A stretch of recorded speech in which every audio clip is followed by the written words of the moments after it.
నువ్వేం చేసినావు అన్నది కూడా వాస్తవంగా చూసినా రంధ్రావేశన చేసినా వాస్తవంగా చెప్పాలంటే అయస్కాంతం పెట్టి వెతుకులాడినా కూడా దొరకదు ఈ మట్టిలో. అలాంటి పరిస్థితులు. నేనేమంటున్నా, భూతద్దం పెట్టి చూసినా దొరకదు, అయస్కాంతం పెట్టి గ్రౌండ్ లో మొత్తం వెతుకులాడినా కూడా దొరకదు నువ్వు ఏం చేసినావు అన్నది.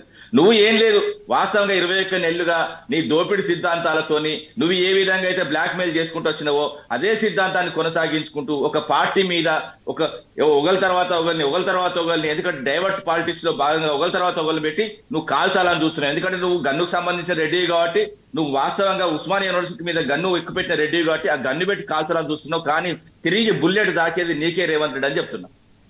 ఓకే రామూర్తి గారు, ఇంకో అంశం కూడా కాళేశ్వరంపై సిబిఐ విచారణను కేటీఆర్ ఆపుతున్నారని కూడా చెప్పారు.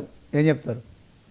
మేము ఏంటంటే వీళ్ళు ఏ కమిషన్లు వేసుకున్నా, పీసీ ఘోష్ కమిషన్ వేసుకున్నా, సిబిఐ వేసుకున్నా మీ న్యాయం పరంగానే కొట్లాడుతా ఉన్నాం, న్యాయపరంగానే కొట్లాడతాను. ఎందుకంటే ఇప్పుడు సిబిఐకి అప్పగించాలంటే నువ్వు అర్థం చేసుకోవచ్చు అండి, నేను చేతగాను నా వల్ల కాదని.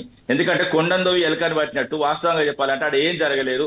కాళేశ్వరం మీద ఎవరు చేసినా, మోడీ చేసినా, రాహుల్ గాంధీ చేసినా, రేవంత్ రెడ్డి చేసినా